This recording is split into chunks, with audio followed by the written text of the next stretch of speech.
नमस्कार मित्रों, मैं आपका मित्र भूपेन ठाकरे स्वागत करता हूं अपने यूट्यूब चैनल जीएस मंथन में। और भूगोल की श्रृंखला को आज आगे बढ़ाते हुए हम जो है पृथ्वी की गतियों के विषय में अध्ययन करेंगे। मुझे अपना वीडियो दोबारा से रीशूट करना पड़ रहा है क्योंकि कुछ समझिए मोबाइल का इशू हो चुका था, तो उस कारण जो है स्पेस का प्रॉब्लम हुआ था, तो मुझे वापस से वीडियो रीशूट करना पड़ रहा है। तो आज जो है हम पृथ्वी की गतियों के विषय में अध्ययन करेंगे और इसको बहुत अच्छे तरीके से हम लोग समझने का प्रयास करेंगे। ठीक है, तो सबसे पहले देखिए क्या चीज़ है पृथ्वी की गतियाँ। इसको अंग्रेजी में कहते हैं मोशन ऑफ अर्थ। ठीक है, हमने क्या देखे पृथ्वी की गतियाँ, इसको अंग्रेजी में क्या कहते हैं, मोशन ऑफ अर्थ। ठीक है, पृथ्वी की दो किस्म की गतियाँ होती हैं, एक होती है दैनिक गति और दूसरी होती है वार्षिक गति। दैनिक गति को हम लोग घूर्णन भी कहते हैं और परिभ्रमण भी कहते हैं और इसको रोटेशन भी कहते हैं। ठीक है, याद रखिएगा, इसको रोटेशन भी कहते हैं। दैनिक गति, घूर्णन, परिभ्रमण, अंग्रेजी में रोटेशन कहते हैं। ये तीनों एक ही चीज़ है, तीनों एक ही चीज़ है। ठीक है, और घूर्णन के कारण क्या होते हैं, पृथ्वी पर दिन और रात होते हैं। ठीक है, पृथ्वी पर दिन और रात होने का कॉन्सेप्ट क्या है, वो पृथ्वी की दैनिक गति, घूर्णन या परिभ्रमण का परिणाम है। ठीक है, दिन और रात किसी कारण होते हैं, दैनिक गति के कारण। और वार्षिक गति या परिक्रमण, ठीक है, इसको हम लोग क्या कहते हैं, रिवॉल्यूशन भी कहते हैं। इसके कारण क्या होता है, मौसम में परिवर्तन होता है। ठीक है, क्या होता है, वार्षिक दैनिक गति के कारण दिन रात होते हैं और वार्षिक गति के कारण मौसम में परिवर्तन होता है। मैं आपको समझाऊंगा वो कैसे होता है। और तीसरी चीज़ हम बात करेंगे जो अति महत्वपूर्ण है, वो है पृथ्वी का अपने अक्ष पर झुकाव। पहले हम देख लेते हैं पृथ्वी का, एक बार मुझे आपको कुछ जानकारी देनी है। पृथ्वी का अपने अक्ष पर झुकाव, देखिए ये पृथ्वी है और ये पृथ्वी अपने अक्ष पे क्या है, 23.5 डिग्री का कोण बनाते हुए झुकी हुई है। ठीक है, असल में पृथ्वी को होना कैसे चाहिए था, इस तरीके से होना चाहिए था, एकदम सीधा। ठीक है, इस तरीके से होना चाहिए था। तो ये पृथ्वी का वास्तविक अक्ष है और ये पृथ्वी का काल्पनिक अक्ष है। तो पृथ्वी अपने काल्पनिक अक्ष के परितः क्या कर रही है, घूर्णन कर रही है, चक्कर लगा रही है। ठीक है, तो ध्यान पहले इसको देख लेते हैं। और ये हो गया इसका वास्तविक अक्ष और ये हो गया इसका काल्पनिक अक्ष। इन दोनों के बीच का जो कोण बनता है वो होता है 23.5 डिग्री का कोण होता है। ठीक है, 23.5 डिग्री का कोण बनता है। ठीक है, इस चीज़ को आप लोग ध्यान से समझिएगा। पृथ्वी अपने वास्तविक अक्ष से नहीं, अपने काल्पनिक अक्ष से 23.5 डिग्री का कोण बनाते हुए झुकी हुई है। ठीक है, इसको हम मिटाते हैं, इरेज करता हूँ मैं इसको हमने इरेज कर दिया यहाँ से। तो पृथ्वी अपने अक्ष पर 23.5 डिग्री का कोण बनाते हुए झुकी हुई है, जिसके कारण क्या होते हैं कि दिन व रात की जो लंबाई होती है वो अलग अलग होती है। ठीक है, हमने तीन चीज़ देख ली है पृथ्वी की गतियों के अंतर्गत। एक तो हमने दैनिक गति देखे, जिसको घूर्णन या परिभ्रमण भी कहते हैं। दूसरी चीज़ हमने वार्षिक गति या जिसको हम लोग परिक्रमण कहते हैं वो भी देख ली। और तीसरा हमने पृथ्वी का अपने अक्ष पर 23.5 डिग्री झुका होना, वो भी हमने देख लिया। ठीक है, तो जो दैनिक गति होती है उसके कारण हमने देखा दिन रात होते हैं, वार्षिक गति के कारण मौसम परिवर्तन होता है और अक्ष पर झुकाव के कारण दिन और रात की लंबाई में परिवर्तन होता रहता है। ठीक है, तो अब हम बात करेंगे कि अगर ये तीनों कंडीशन अप्लाई ना हो, तब मान लो दैनिक गति भी ना हो, वार्षिक गति भी ना हो और अक्ष पर झुकाव भी ना हो, वैसी कंडीशन में क्या होगा, याद रखिएगा।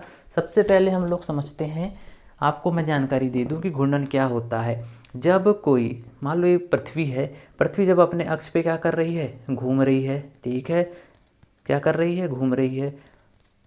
क्या कर रही है, ये घूम रही है। तो जो घूम रही है तो इसको हम लोग क्या बोलेंगे, घूर्णन बोलेंगे। क्या बोलेंगे, इसको हम घूर्णन कहते हैं। ठीक है, जब अपने अक्ष पर कोई चीज़ घूमती है इसको क्या कहते हैं, घूर्णन कहते हैं। घूर्णन के बहुत सारे नाम हैं, इसको दैनिक गति भी कहते हैं, इसको परिभ्रमण भी कहते हैं, इसको रोटेशन भी कहते हैं। ये हो गया आपका सूर्य, ये हो गई पृथ्वी। अभी देखिए मैंने यहाँ पे इस पे ए डिनोट किया हुआ है और पीछे साइड बैक साइड पे हमने इसको बी डोनेट किया हुआ है। ठीक है, ये है पोल, ये पृथ्वी का क्या है, पोल है, मतलब ध्रुव है। ये उत्तरी ध्रुव और ये दक्षिणी ध्रुव। ठीक है, और ये इसका ए साइड और ये इसका बी साइड। अब मान लो ये पृथ्वी क्या हो रही है, घूम रही है, ये सूर्य है और ये पृथ्वी घूमना शुरू कर रही है, घूम रही है। अभी इसका बी वाला भाग सामने है, देखिए बी वाला भाग जो है ये सूर्य है, और सूर्य के सामने अभी कौन सा वाला भाग सामने है, बी वाला। अब जब पृथ्वी घूमना शुरू करेगी तो अभी देखिए जब सूर्य का प्रकाश किसको प्राप्त हो रहा है, बी को, और जब ये घूम के बैक साइड पे जाएगी तो किसको प्राप्त होगा, ए को सनलाइट प्राप्त होगी। मतलब ए में क्या होगा, ए वाले भाग में दिन और बी वाले भाग में क्या होगी, रात होगी। तो इसी दिन और रात के कारण क्या होता है, दिन और रात होते हैं, ठीक है। और कोई भी जो गोला होता है या कोई भी चीज़ होती है जब घूम के वापस अपनी जगह पे आ जाती है तो कितने अंश का कोण बनाता है, 360 अंश का या 360 डिग्री का कोण बनता है, ठीक है। कितने डिग्री का कोण बनेगा, 360 डिग्री का कोण बनेगा। ये देखिए ये ए है, ये घूम के अभी मान लो ए जो है सन के सामने है, घूम के वापस घूमा घूमा घूमा घूमा घूमा और वापस ए के सामने आया तो कितने डिग्री का कोण बनेगा, 360 डिग्री। जब कोई चीज़ घूम के वापस अपने जगह पे आ जाती है तो कितने अंश का कोण बनता है, वहाँ पर 360 डिग्री का कोण बनता है। ये बात आपको समझ में आ रही है। अब दूसरी चीज़ हम क्या देखते हैं, परिक्रमण। ये सूर्य है, पृथ्वी अपनी अक्ष पे तो घूम रही है, अक्ष पे घूमने के साथ साथ ये सूर्य के आजू बाजू भी क्या कर रही है, चक्कर लगा रही है। यानी सूर्य के सापेक्ष पृथ्वी अपनी स्थिति में बदलाव कर रही है, ठीक है, घूम रही है घूम रही है घूम रही है घूम रही है, ठीक है, बात समझ में आ रही है। तो पृथ्वी अपने अक्ष पर 23 घंटे 56 मिनट और 4 सेकंड में क्या करती है, घूर्णन करती है। मतलब पूरा 360 डिग्री घूमने में पृथ्वी को, मतलब घूर्णन करने या पूरा 360 डिग्री घूमने में पृथ्वी को कितने घंटे का समय लगता है, 23 घंटे 56 मिनट 4 सेकंड। तो पूरा पूरा कितना हो गया, वो 24 घंटे के लगभग बराबर होता है। पूरा 24 घंटा नहीं, 23 घंटे 56 मिनट और 4.09 सेकेंड। तो कुल मिला के 23 घंटे 56 मिनट और 4.09 सेकेंड, अर्थात जो है वो लगभग कितना जाता है, 24 घंटे के बराबर, ठीक है। पृथ्वी को पूरा 360 डिग्री पर अपने अक्ष पर घूमने में कितना समय लगता है, लगभग 24 घंटे, ठीक है। परिक्रमण तो आप समझ गए। परिक्रमण क्या होता है कि पूरी पृथ्वी जो है, ये जो पृथ्वी होती है ये सूर्य के आजू बाजू क्या कर रही है, रोटेशन कर रही है। इसको हम परिक्रमा कहते हैं या परिक्रमण या रिवॉल्यूशन भी कहते हैं अंग्रेजी में। इसी के कारण क्या होते हैं, मौसम परिवर्तित होते रहते हैं, ठीक है। तो मौसम परिवर्तित हो रहे हैं, अब वो कैसे परिवर्तित होंगे वो हम अभी आगे देखेंगे, ठीक है। फिर पृथ्वी अपने अक्ष पर झुकी, जिसके कारण क्या हो रहे हैं, दिन और रात की लंबाई में अंतर हो रहे हैं, सॉरी।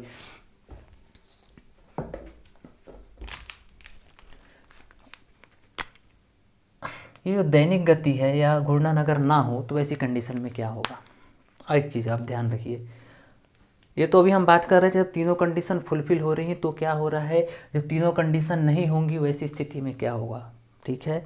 अगर मान लो पृथ्वी अपने अक्ष पर ना घूमे या घूर्णन ना करे तो क्या होगा, पृथ्वी का एक हिस्सा, देखिए ये सूर्य है और ये पृथ्वी है, ठीक है। अब पृथ्वी नहीं घूम रही है तो मतलब पृथ्वी का जो हिस्सा सूर्य के सामने हमेशा रहेगा वहाँ पर क्या होगा, हमेशा वहाँ पर दिन होगा और ये वाले भाग पर हमेशा रात होगी। हमेशा हमेशा के लिए क्या होगा कि एक भाग पर दिन और एक भाग पर रात, क्योंकि एक भाग हमेशा सूर्य का प्रकाश के सामने रहेगा और दूसरा भाग सूर्य के प्रकाश की विपरीत दिशा में रहेगा। तो वैसी स्थिति में एक भाग में हमेशा के लिए दिन होगा और हमेशा की रात होगी। कब, जब घूर्णन ना हो रहा हो तब, ठीक है। दूसरी कंडीशन परिक्रमण। परिक्रमण में क्या होगा कि हमने देखा कि परिक्रमण के कारण मौसम परिवर्तित होते हैं। अगर सूर्य जो पृथ्वी जो है अगर परिक्रमा करना बंद कर दे, रुक जाए, रुक गई, अरे बोल रही है मैं परिक्रमा नहीं करूँगी, जा सूर्य मैं तेरे आजू बाजू नहीं घूमती, मतलब यहीं पे रहेगी, ठीक है, नहीं घूम रही है। जब नहीं घूम रही है तो क्या होगा, जहाँ पर सनलाइट प्राप्त हो रही होगी वहाँ पर स्वाभाविक सी बात है गर्मी ज़्यादा पड़ेगी।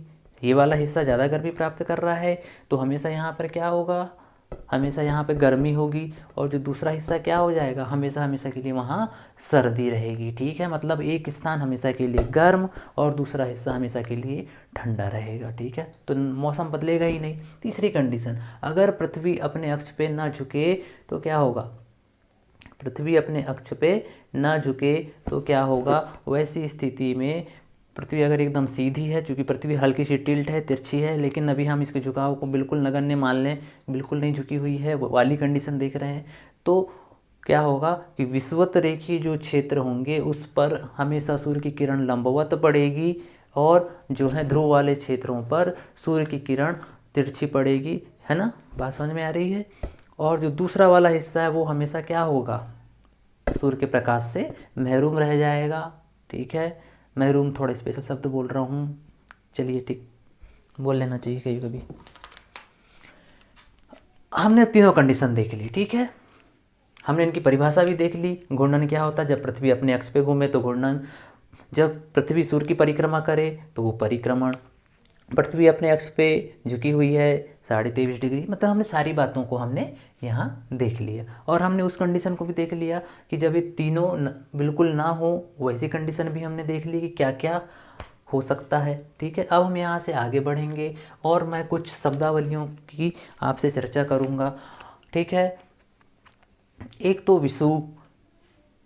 विषुव क्या होता है, विषुव ऐसी स्थिति होती है जब सूर्य विषुवत रेखा पर पूरे वर्ष में 2 बार लंबवत चमकता है, तो वैसी स्थिति को विषुव कहा जाता है। और जब विषुव होता है तो ये माना जाता है कि पूरी पृथ्वी पर जो है 12 घंटे के दिन और 12 घंटे की रातें होती हैं। ठीक है, बात समझ में आ रही है। उस समय क्या होता है, उसको हम क्या कहते हैं, विषुव कहते हैं। ठीक है, उसके बाद में हमने घूर्णन देख लिया, परिक्रमण देख लिया, अब उत्तरायण और दक्षिणायन। ठीक है, विषुवत रेखा के सापेक्ष सूर्य का उत्तर की ओर जाना और दक्षिण की ओर जाना। जब सूर्य उत्तर, विषुवत रेखा के सापेक्ष जब सूर्य ऊपर की ओर जाएगा तो उसको हम लोग उत्तरायण बोलेंगे। ठीक है, क्योंकि हमने आधार किसको माना है, भूमध्य रेखा को। जब भूमध्य रेखा से सूर्य ऊपर जाएगा तो उसको उत्तरायण बोलेंगे, और जब भूमध्य रेखा के सापेक्ष जब सूर्य नीचे की स्थिति में आएगा, मतलब दक्षिणी गोलार्ध की ओर जाएगा, तो उसे हम दक्षिणायन कहेंगे। अर्थात बात क्या हुई कि सूर्य का ऊपर जाना तो उत्तरायण, नीचे आना तो दक्षिणायन। ठीक है, तो ये बात हो गई। उसके बाद में हम देखेंगे कि पृथ्वी की आकृति कैसी होती है, जियोइड होती है। मैं सारी बातों को मैंने बता रहा हूँ आपको, विषुव हो गया, घूर्णन हो गया, परिक्रमण हो गया, उत्तरायण हो गया, दक्षिणायन हो गया। और अगर हम बात कर रहे हैं कि पृथ्वी की आकृति कैसी होती है, जियोइड होती है, जिसको हम लोग कहते हैं भू आप। इसका मतलब ये होता है कि पृथ्वी ध्रुवों पर चपटी है, और जो है विषुवत रेखीय क्षेत्रों में कैसी है, ये चौड़ी है। मतलब पृथ्वी ऊपर कैसी है, चपटी है, दबी हुई है, और बीच वाले भाग में कैसी है, चौड़ी है। तो इसी को क्या कहा जाता है, भू-आप। ठीक है, तो अगर हम पृथ्वी की विषुवत रेखीय लंबाई देखें तो 12,756 किलोमीटर जो है पूरी पृथ्वी की लंबाई है। पूरी पृथ्वी की लंबाई कितनी है, 12,756। कहाँ पर, विषुवत रेखीय क्षेत्रों में। अगर हम नॉर्थ से साउथ की ओर जाएँ तो पूरी पृथ्वी की लंबाई जो है वो 12,714 किलोमीटर है। कितनी है, 12,714। वो विषुवत रेखा पर 12,756, और जो है नॉर्थ से साउथ का जो क्षेत्र है वहाँ की टोटल लंबाई जो है 12,714। तो अगर दोनों के बीच का आप अंतर देखोगे तो 42 किलोमीटर का अंतर है विषुवत रेखीय क्षेत्र और नॉर्थ और साउथ पोल के बीच में। कितने किलोमीटर का अंतर है, 42 किलोमीटर का अंतर है। ठीक है, तो इसको मैं थोड़ी देर के लिए इरेज करता हूँ, है ना। हमने इसको इरेज कर दिया, जितनी हमको बातें समझना था वो समझ लिया।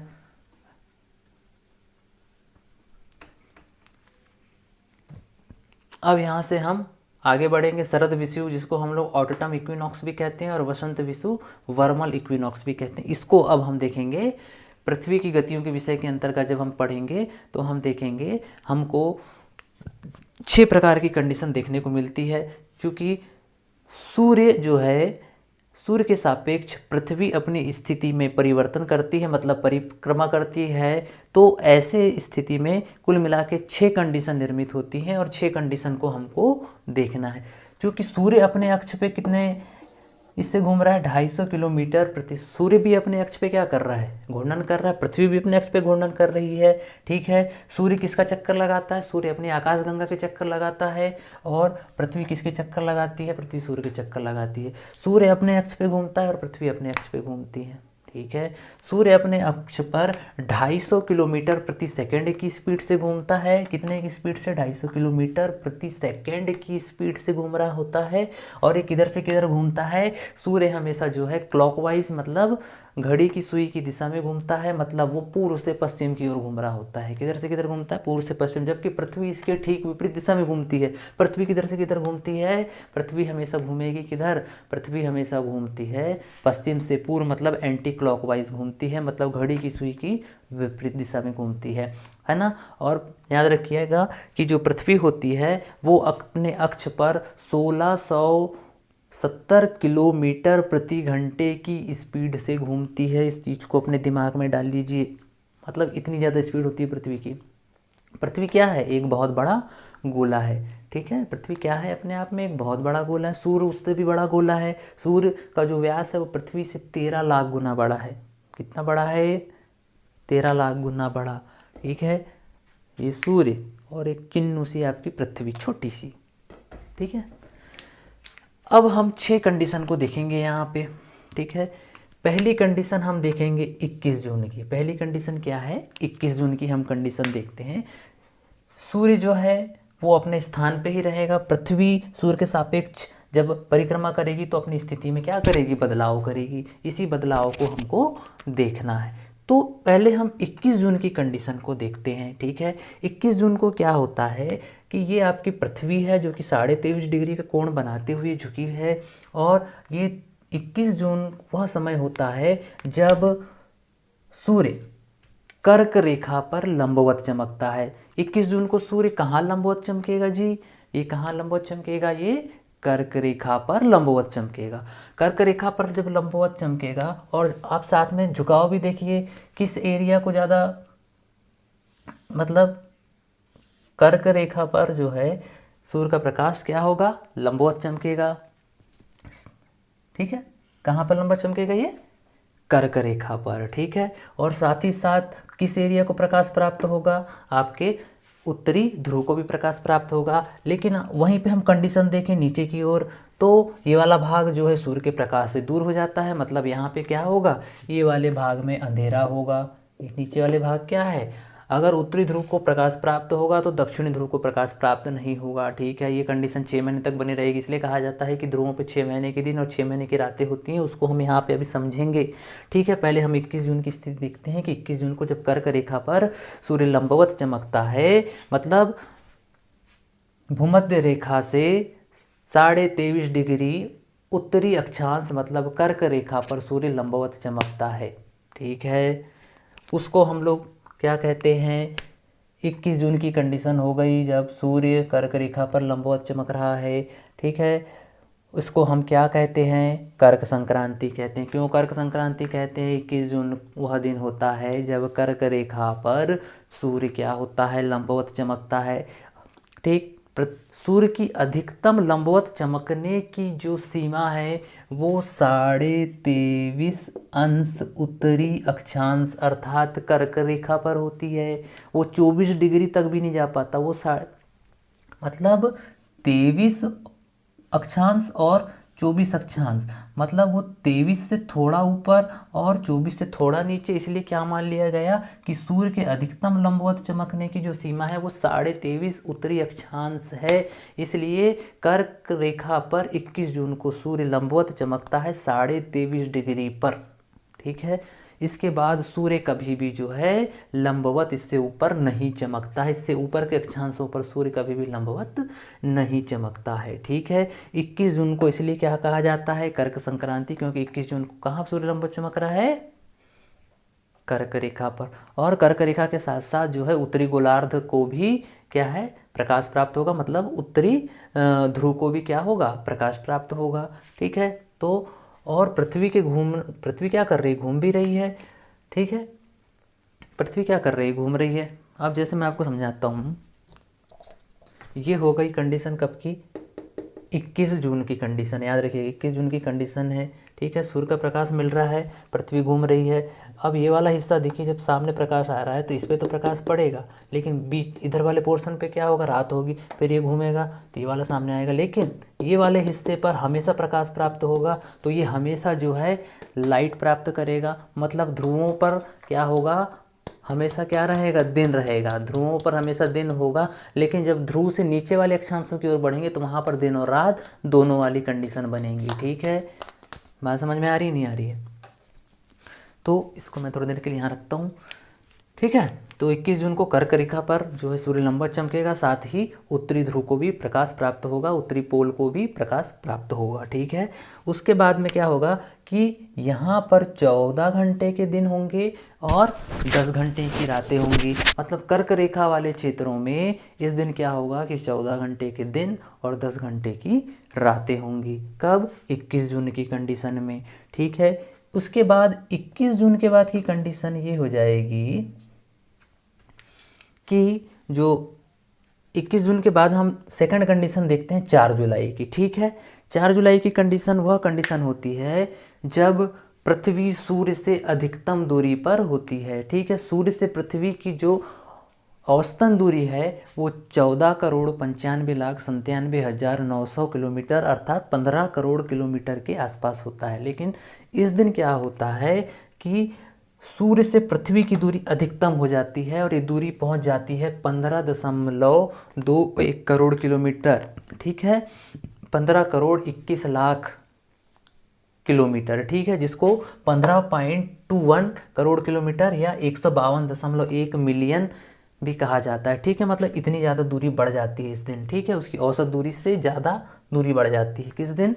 4 जुलाई की। इसी को हम हिंदी में अपसौर भी कहते हैं और अंग्रेजी में इसको अप हेलियन भी कहते हैं। ठीक है, 4 जुलाई वह दिन होता है जब सूर्य से पृथ्वी बहुत ज़्यादा दूर होती है। और कितना दूर होती है? वो होती है 15 करोड़ 21 लाख किलोमीटर। ठीक है, यहाँ लिखा हुआ है, आप इसको नोट डाउन करना चाहें तो कर लीजिएगा। ठीक है,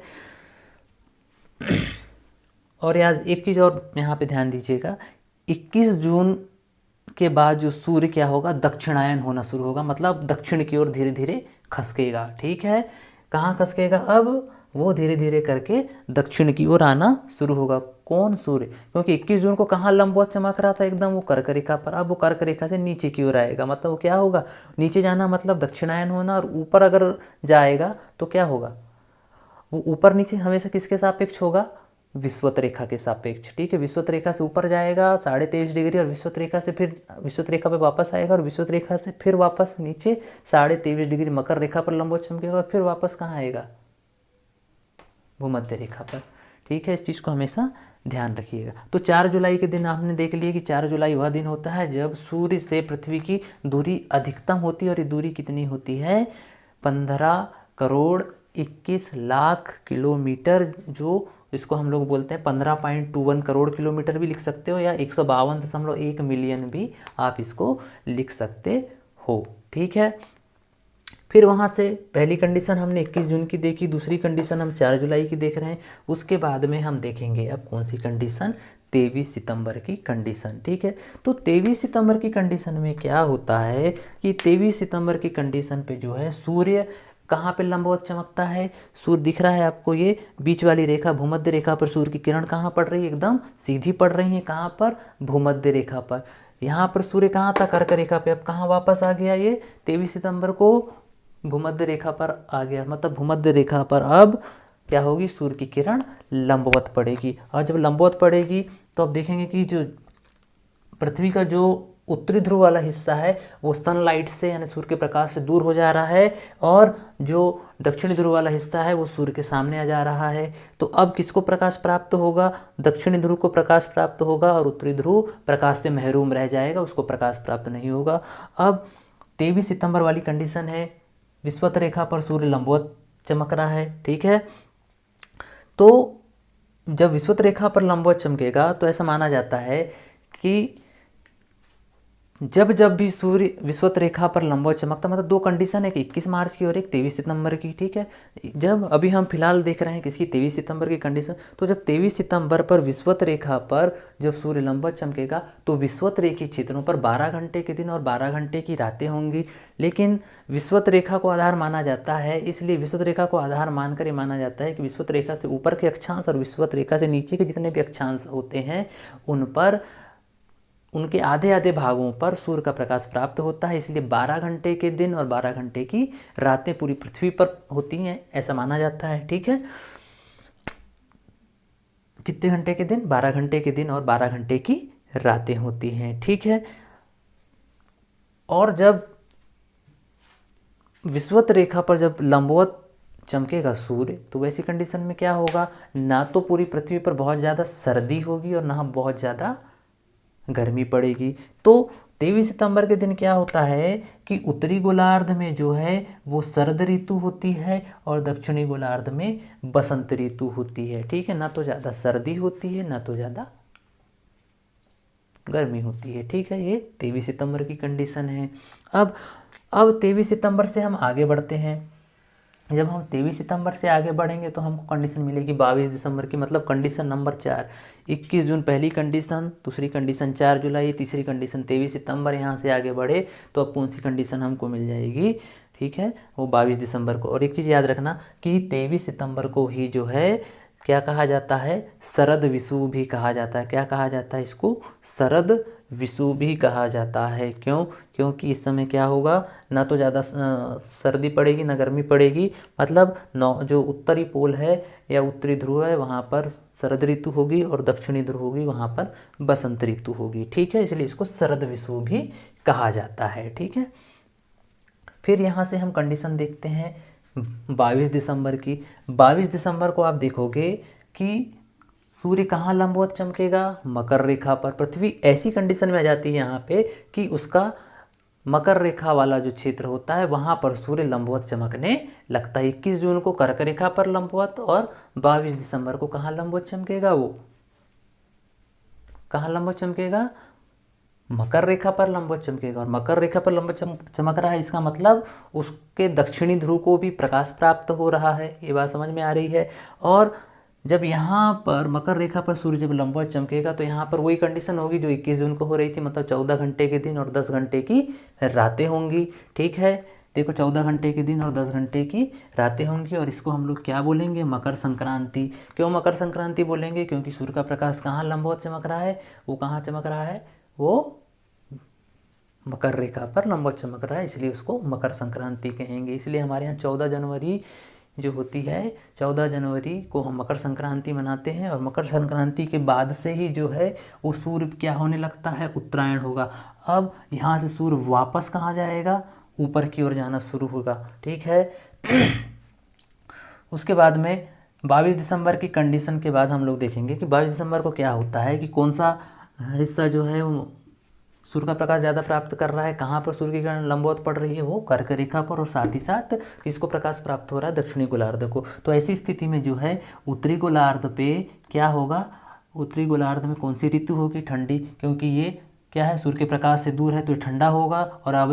और स्वाभाविक सी बात है कि ये वाला क्षेत्र क्या होगा, उसकी तुलनात्मक रूप से बहुत ज़्यादा गर्म होगा। और जब गर्म होगा तो दक्षिणी गोलार्ध में क्या होगी, ग्रीष्म ऋतु होगी। ठीक है, फिर यहाँ से क्या होगा, 22 दिसंबर की बात की कंडीशन ये होती है। 22 दिसंबर के बाद में हमको एक कंडीशन और देखना है, वो है 3 जनवरी की कंडीशन। जैसे हमने यहाँ पे 4 जुलाई को देखे थे कि पृथ्वी सूर्य से अधिकतम दूरी पर होती है, कब, 4 जुलाई को। वैसे ही पृथ्वी सबसे ज़्यादा पास होगी कब, वो होगी 3 जनवरी को। ठीक है, 3 जनवरी को हम क्या रखते हैं, उपास रखते हैं। क्या रखते हैं, उपास। ऊ से उपसौर और पास से पास, मतलब 3 जनवरी को क्या रख ले, उपास। ऊ से उपसौर और पास से पास, मतलब पृथ्वी सूर्य के अधिकतम पास आ जाती है। ठीक है, तो कब, 3 जनवरी को। इसी को उपसौर भी कहते हैं, है ना, इसको उपसौर कहते हैं। अंग्रेजी में इसको पेरीहीलियन भी कहा जाता है। क्या कहा जाता है इसको, पेरीहीलियन। ठीक है, जैसे 4 जुलाई अधिकतम दूरी, अपसौर, इसको अफेलियन। 3 जनवरी सूर्य और पृथ्वी पास में आ जाते हैं, इसको उपसौर कहते हैं या पेरीहीलियन भी कहते हैं। इस समय दूरी कितनी होती है, 14 करोड़ 70 लाख किलोमीटर होती है, जो कि 14.70 करोड़ किलोमीटर भी लिखा जाता है या 147.0 मिलियन भी। ठीक है, यहाँ लिखा हुआ है, आप इसको नोट करना चाहें तो आप इसको नोट भी कर सकते हैं। ठीक है, उसके बाद हम देखेंगे कहाँ, कौन सी कंडीशन अब हम देखेंगे। देखो इसके बाद की जो कंडीशन होगी वो होगी 21 मार्च की। 21 मार्च को वसंत विषुव कहा जाता है, ये चीज़ आप लोग याद रखिएगा। 21 मार्च के दिन भी क्या होगा कि विषुवत रेखा पर सूर्य लंबवत चमकेगा। कहाँ लंबवत चमकेगा, विषुवत रेखा पर। देखिए साल में 2 दिन ऐसे होते हैं जहाँ पर सूर्य लंबवत चमकता है। एक तो 23 सितंबर, ठीक है, जब 23 सितंबर पर लंबवत चमकेगा तो दक्षिणी ध्रुव को प्रकाश प्राप्त होगा। और जब 21 मार्च को चमकेगा तो इसके कौन से गोलार्ध को प्राप्त होगा प्रकाश, वो है उत्तरी गोलार्ध को। ठीक है, बात समझ में आ रही है। तो वही कंडीशन हो जाएगी कि यहाँ 12 घंटे के दिन और 12 घंटे की क्या होंगी, रातें होंगी। ठीक है, और साथ ही साथ जो है आपके उत्तरी गोलार्ध को भी प्रकाश प्राप्त होगा, उत्तरी ध्रुव को प्रकाश प्राप्त होगा। ठीक है, अब आप देखो 21 मार्च से 23 सितंबर लगभग जो 6 महीने हैं, 6 महीने पर जो है उत्तरी गोलार्ध प्रकाश प्राप्त करेगा और 23 सितंबर के बाद 21 मार्च तक दक्षिणी गोलार्ध जो है प्रकाश प्राप्त करेगा। तो मतलब जब उत्तरी गोलार्ध 6 महीने तक प्रकाश प्राप्त करेगा तो दक्षिणी गोलार्ध पर क्या होगा, प्रकाश नहीं होगा। मतलब जो क्षेत्र प्रकाश प्राप्त कर रहा है वहाँ पर हमेशा के लिए दिन, मतलब उत्तरी ध्रुव पर क्या होगा, अगर 6 महीने के दिन है तो दक्षिणी ध्रुव पर 6 महीने की क्या होंगी, रातें होंगी। और दक्षिणी ध्रुव पर अगर 6 महीने के दिन है तो उत्तरी ध्रुव पर क्या होंगी, 6 महीने की रातें होंगी। ठीक है, ये किसके कारण हो रहा है, पृथ्वी के अपने अक्ष पर झुकाव के कारण और पृथ्वी की परिक्रमा के कारण और पृथ्वी की सूर्य के सापेक्ष स्थिति में परिवर्तन के कारण। ठीक है, ये सारी चीज़ें आपको समझ में आ रही होंगी। ठीक है, तो 23 सितंबर की स्थिति देख लिए। 21 मार्च को देखो, 21 मार्च पर कहाँ सूर्य लंबवत चमक रहा है, वो चमक रहा है विषुवत रेखा पर लंबवत। ठीक है, विषुवत रेखा पर लंबवत चमक रहा है तो वही 12 घंटे के दिन 12 घंटे की रातें होंगी। ठीक।